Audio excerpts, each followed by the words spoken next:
where this game sits, because you've been in positions where you've had huge games where the expectation, the build-up is big, but it's different. You're here now that there is no Gareth Bale. There's been a transition of younger players coming through who are proving themselves. Where do you think Wales are in comparison with previous experiences that are similar to this? It's a tough question, but it's different times, I guess.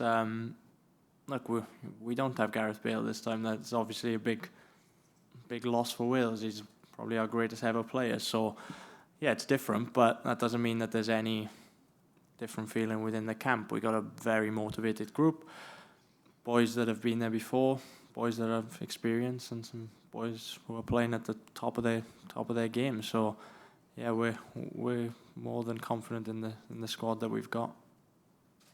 Do you feel with a lot has been said over the last week when the squad was announced and with Rob, the players in the main are playing regularly and they're playing big clubs, big games, they're involved in title races, etc. in the championship as well. Have you had that environment with so many players? What does that bring, the fact you've got so many players? And Ethan, I think Ethan Ampton in a previous question in Welsh you were talking about there, 23, 50th cap, captain of Leeds, the development of these younger players. How much is that helping things? Yeah, it definitely helps. Look, when people are playing regularly, it's beneficial for us. But look, I always look back when we've played some big games for Wales in the past. We've had lots of players not playing at the same time, and sometimes putting on that Welsh shirt brings the best out of players. In terms of Finland, teams, you never quite know what you get until the game kicks off, but they're going to come to a degree to frustrate.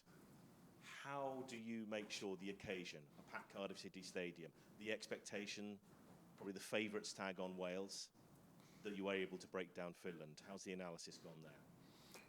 They had a good qualifying campaign.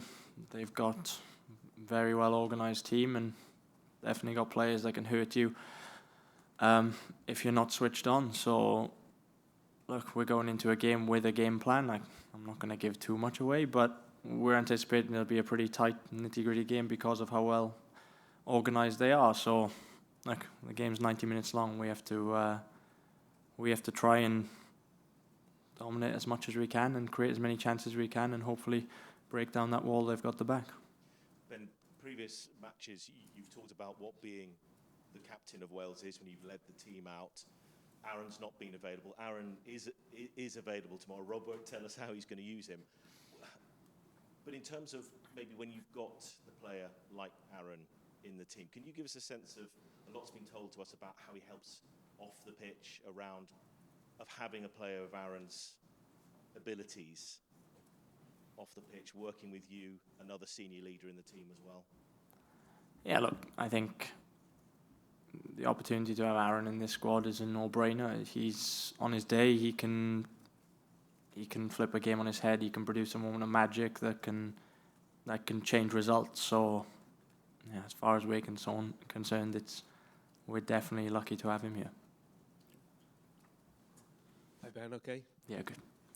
Here again. At the start of this campaign, was there any thought in the back of your mind that maybe this run of qualifications wouldn't happen because you lost Gareth Bale, Joe Allen? It's life after those, isn't it?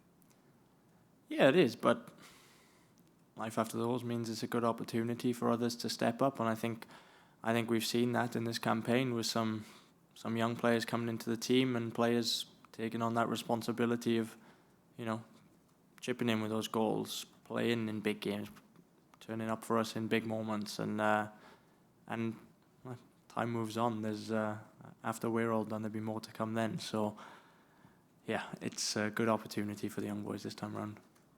And I've got to ask you, you were there in 2016. That was a mould breaker, wasn't it? That was the game-changing qualification. But if you were to win these next two games, given the circumstances, where would you rank this qualification with the others?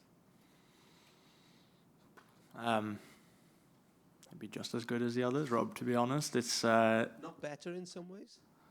Better in some ways, of course.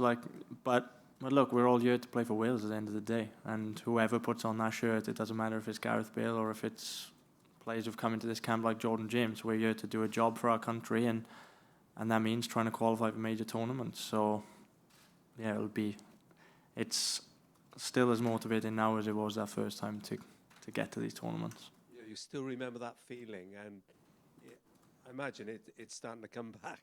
You're there, you're on the brink again. Yeah, we've been in this situation before where we're in must-win games, and yeah, we are on the brink, yeah. And last one, I wouldn't expect you to try and pick the team for Rob Page, but what can you tell him about how well your clubmate Brennan Johnson is playing? And do you see him developing from when he arrived in the summer? Yeah, definitely. I think, he's playing in a big club in big games now, and he's pulling out results. He's scoring goals, he's getting assists, and he's a very important player for us at a club level. So if he can bring that quality into that Welsh shirt for us, then we'll be very happy. All the best, Ben. Thank you. Hiya, Ben. Hiya. Just to pick up on Brennan, how have you seen him grow? Can you explain sort of how you've seen him change at Spurs over the course of this season? Yeah, it hasn't been that long, to be fair, but he's come in and he's been a breath of fresh air for us. He offers us a lot of pace. He's very direct, and he's got a knack for being in the right place at the right time. And he's developing a lot of his game. I think we still forget there's a young player there. It's a big transition when you come to a club like Spurs, but he's taken it in his stride, and I think we're only going to see a better and better player coming. And then just how do you pick a three, for example, out of those forwards? Because you can do it a multitude of different ways. I know you're a big tactician, Ben. So yeah, but it's not my job. Fair enough. So I'll leave that answer for the manager to pick that one, man. But how, in terms of, there's a good mixture of players up there, isn't there? Yeah, look, we've got a lot of quality and a lot of competition for places in those positions now. So, like, I'm not envious of having to make that decision. And just picking one of them, Harry Wilson, who's really kind of come to the fore in terms of Fulham and his form in the Premier League. Have you noticed that kind of in and around the Wales camp as well? I think, a lot of the players now are getting recognition at their club level, but it's nothing that we haven't seen from a squad, especially a Welsh squad before. Like, we've all had full belief in Harry Wilson since he's come into this squad, and I think he's shown time and time again for Wales how good he is. So it's great to see when these players are now getting the recognition at club level as well. And then just finally, Joe Roden, your sort of mate at the back there, he was sporting a shiner the other day when we saw him. So he's having a great season at Leeds, and you must be really chuffed to see how he's progressed. Yeah, I'm absolutely delighted for Joe. Look, he's had a couple of tough years where he wasn't playing as much as he wanted, but I haven't seen too much. I've watched a few games that have been on Sky or Leeds, and he seems to be doing brilliantly. When you get a player who's valued like that at the club and someone who's given the opportunity to play over and over, you see the best of him, and I think he's really stood up this season and deserves it. Thank you. We'll be back around 3:15 with Matty Jones and Zach Ashworth from the